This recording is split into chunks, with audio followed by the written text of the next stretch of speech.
There's sheer blackness out there. Can't see too many faces, but I'd really like to start by thanking both FCDI as well as Priya Paul immensely. I was given a completely free platform to bring up all the issues I ever wanted to. There was absolutely no interference, and I must say that everyone has been extremely generous in their support and help. So thank you very much for providing this platform. I think I am not going to say much today. This evening is really for the panelists and for Madhavi. I thought it might be relevant here for me to discuss why this evening is important and why a book on women architects is important. The book traces the lives and practices of 35 women architects. It focuses on them as people, their choices, their processes, and finally the products of their passions, which may not necessarily be greenfield or grandiose. It may not even be built work, actually. Sometimes it's writings, activism, conservation, or even slum or water management. The diversity of possibilities is well represented in our panel today. And though these symbols of success may lull us into believing in the equality and visibility of women in the profession, it's actually the lack thereof that the book attempts to address by creating visible role models and mentors in a profession where colleges are majority women and women-headed practices or women in roles of governing positions are a very, very low minority. We actually don't have the figures on this, even though State of Architecture attempted to put together some of these figures. We don't have the reality of it. As architects, we see ourselves as relevant, as innovators, as change makers. This is often realized through distorted form, overuse of materials, and a pastiche of Pinterest images. Our ability to reprogram a brief towards equality and sustainability, the two pillars of a contemporary democracy, is where our innovation and our relevance will be affirmed and visible. Madhavi's book, in creating a pluralistic view of architecture, one that affirms diverse voices through her story, plays an important role in rewriting history and in creating a trajectory for the next generation to follow. She wrote this book without any financial or institutional support over many, many long years. I'm going to give a quick introduction to Madhavi. Madhavi is an architect, researcher, writer, and a teacher. She's an adjunct faculty at CEPT University since 1986. She has had research fellowships from ICSSR, the Aga Khan Program for Islamic Architecture, Sarai, and the Getty Foundation. She's the founder member of Women Architects Forum. She's the co-author of Architecture and Independence, Architectural Heritage of Gujarat, The Bungalow in the 20th Century. She's an editor of Gender and the Built Environment in India and the author of Traditional Architecture. She's a member of the nominating committee of the Berkeley Rupp Professorship and Prize at the University of California, Berkeley, USA, since 2012. She was also a visiting scholar in the Department of Gender and Women's Studies at the University of California at Berkeley in 2014. At present, this I find very interesting, she teaches courses on gender and architecture, the Indian city at CEPT University. I hope she and her ilk are prolific across the country. Colleges of architecture need that gender and architecture program, and I hope she's successful in ensuring that it's done in many, many more colleges. Over to Madhavi. Please join us.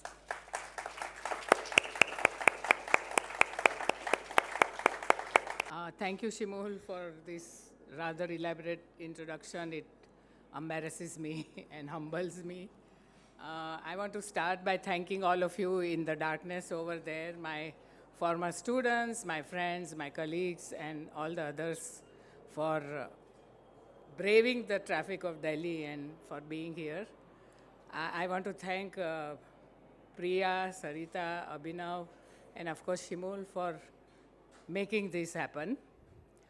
My presentation, I didn't want to limit it just to the book, so it has 3 parts. The first part gives a very broad kind of context about why it came about. The second part is very briefly touching on the contents of the book. And the third is what Shimul calls the theory of change. What can we do in the future? So, and I want to request you to read a little bit of keywords that I have written because I don't think I have time to go through everything. So this is the question I'm sure everybody is asking. And one of the main reasons is that we assume that architecture is gender neutral, and the designers assume themselves to be gender neutral. The women refusing to call themselves women architects, they prefer to be called architects. And this is a position that needs to be contested. And I think that was one of the beginning of why I wanted to do the book. And also, I feel that the manifestation of modernism in India is not being studied as much as it should be. So why did I do the book? When the personal became political, I had to go beyond myself. And that was one of the key reasons. In my presentation so far, I have been saying there is no monograph on women architect, but by sheer coincidence, today, at almost the same time, Brinda Somaya is releasing her book in Mumbai. So that is going to be the first monograph. And I'm very happy about that. And I also wanted to inspire other scholars. Since I was looking at history, I could not cover the younger women. So I hope that this book will do that. Sorry. Then what is so special about the book? So it celebrates women architects' contribution, but it also slightly touches on the other broad issues, which I'm going to talk about. But I would like to read that it radically and productively redefines the notion of work in view of feminist rethinking in terms of meaning of work. So in India, the designers are celebrated, and us researchers and writers are kind of looked down upon. And a lot of the women who are in the book are doing several things. They are practicing, but they are teaching, they are writing, and all that together really defines their identity. So there are 2 very broad issues here, women as creators of space and women as users of space. And my book, of course, talks about women as creators, but this is another issue, and there is a huge lacuna in this, and we really need to focus on this. And again, this is an invisible thing. It is not like dowry deaths or domestic violence. This is invisible discrimination, and we need to look into it. So we all know that there is a star system existing, not just in India, but I think all over the world. And it's the patriarchal culture that women have to face at different levels.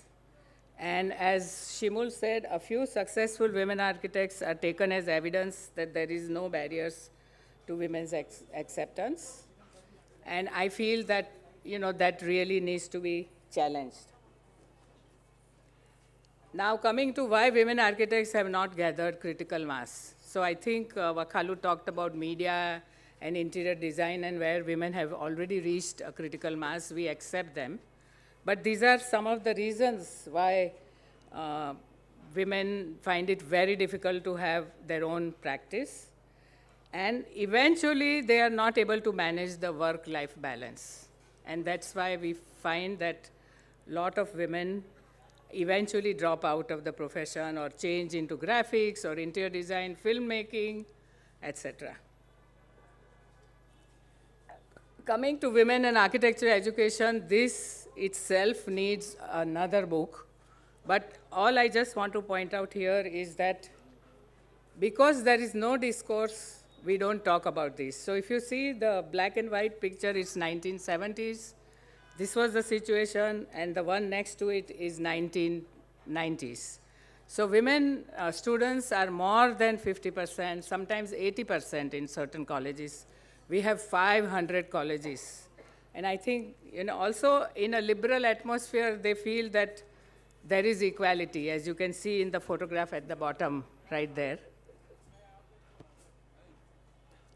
And this is the standard situation in offices. There are a lot of young girls who are working, but there is a high rate of attrition, and a majority of the successful women think that I have had no issue, and which, again, is little problematic. Coming from women architects, just touching on the male and female construction workers, if we look at the women construction workers, they are, of course, as you know, underpaid. But look at their conditions in, maybe I don't know about Delhi and Bombay, but in Ahmedabad and in other smaller towns, they live in pathetic conditions. They live, they work. Their children are very often playing next to where they are working. Some of them die in the water tank, etc. But because there is no gender discourse, these issues are not addressed in a major way. So coming to the book, this is the structure. The lead essay, I thought, is the very important part where I tried to bring everything together.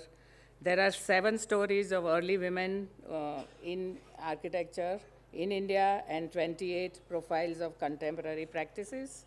And I have tried to come out with certain conclusions. I am intensely aware of the limitations of the book. And as she said, I had a little bit of financial support towards the end. But in India, architectural research, and especially if you are talking about women, hardly gets financially supported. So, and also there are no secondary sources, so one had to work very hard to put it together. So the lead essay kind of starts with modernism and modernist architecture in India. And I feel that we need to look at Indian modernism as the other or the alternate. So we've used Western modernist principles, but my hypothesis is that Indian architects did refer to climate and context, but we have not studied it enough to understand it properly. And also modernism was very much connected to the colonial rule, where the new typologies, new building materials, etc., new institutions came up. And then as we go towards the 1930s and the 40s, there were the internal as well as external influences on architecture. So we had the Indo-Deco that came from across the seas, but because of the intense freedom struggle starting from Swadeshi movement to quit India, there was an influence of Indian sensibilities on some of the architecture. But the very important thing is this is when women started joining the field in very small numbers, and somehow the high modernism development parallels women's contribution. It's very important to note. And then when we come to the modern movement, 1950s to 70, and you can see in these very few representative slides how it has progressed, the different attitudes which are there. And I'm not going to go into detail, I have very little time. In my main essay, I also have a few paragraphs on women's movement in India. When I talk to my students, male and female, nobody has any idea about there being a women's movement in India. And I think for all of us to know where we are today, we need to know what went on. So, and this I think should be taught at high school and in all colleges of architecture. So coming to what I call the early narratives, Perrin Mistry, to the best of my knowledge, was the first woman architect, a Parsi from Mumbai. She joined her father's firm in 1936, and in those days she did not change her last name. Now here I also had to change my last name. And she did a lot of the projects which she has signed herself. Then we have Yuli Chaudhary from Chandigarh, who worked with Le Corbusier, and after independence, she was heading Punjab division of architecture. an extremely talented person, very versatile. We have Gira Sarabhai, who is still alive, but I have never succeeded in interviewing her. She says I have not designed anything, but we all know that she had a great contribution to make in the design of NID. She is a designer par excellence and an institution builder, etc. So people in the north might know about Yuli Chaudhary, but people in the west don't know. People in the west may have heard Praveena Mehta, but they will not know the other names. So Praveena Mehta worked on the concept of New Bombay with Charles Correa and Shirish Patel. And not a lot of people know that she was actually an associate architect on the Kanchenjunga project. She got the client, but she never got any credit for it. Hema Sakalia recently died, 2015, was a hardcore teacher, a rebel, was married with 3 kids, but she managed to have a practice, etc. So what did these people do? And my very strong feeling is that their value as pioneers goes way beyond the buildings they design. They really created a space for all of us to follow. And I think, I'm very sorry because my book had very limited, I could not find anything from archives. So it has very limited coverage, but I think we need to really dig into those.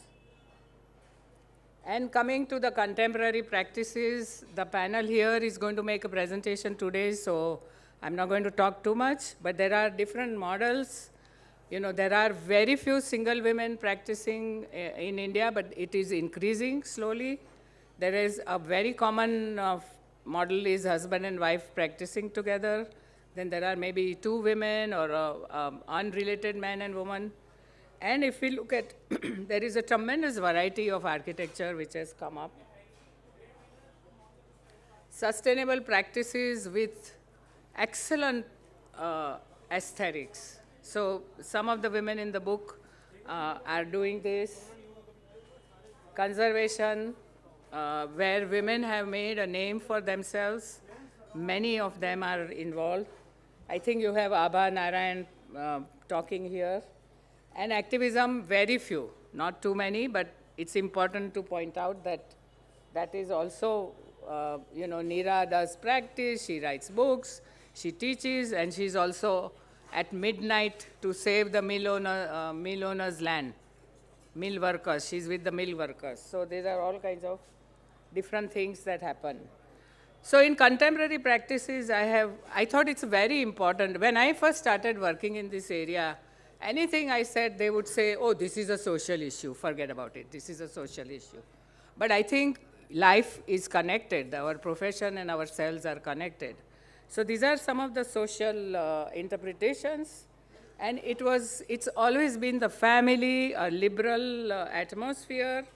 A lot of the women are very familiar with the other arts, and many of them did masters abroad, and doing masters somehow gave them a confidence to, go beyond the barriers here. And very interestingly, many of them have a family life and children, which you will probably not find in the West. Then also I made some design observations to see how modernity, and I think they are all product of the modernity project. But they have transcended those banalities and have come up with very interesting projects. But what again I would like to stress is that the professional work for them is plural and fluid. They don't generally work with one style or are not in a box. They just take each project as it comes. Now these are my observations, personal observations. So here you can see so many projects, use of arts and crafts, very interesting projects. Some of them have global aesthetics, but a lot of them have moved beyond the formal dictates of modernism. So, towards the future, I think my book is just scratching the surface, but it was important for me to do it because then somebody else can pick it up. And the younger women are more ambitious than ever. They are delaying marriage, they are delaying having children. Parents have become very enlightened. They are sending their unmarried daughters to work in different parts of the country. But I think we need to develop an alternative model, and we as a society, as Council of Architecture, as Indians of Architects, whatever, as academic institutions, we need to address this issue and help them. So these are some of my recommendations. Basically, not to hide and saying that there is no discrimination, there is no need for this. So I think that we need to do several things, especially the mentoring program, which goes on in all parts of the world, and having gender courses, as Shimul mentioned, etc. With such an esteemed audience, I could not help sharing. This is my next edited book. It's called Gender and the Indian City, Revisioning Design and Planning. And I'm very happy to say that two of the publishers are here in the audience. And though I'm struggling with it, I'm hoping again so that something can come together and somebody else can pick it up. And these are, even though I'm complaining, but I'm very blessed. And there are so many people who have helped with the project. I thank them all. Thank you.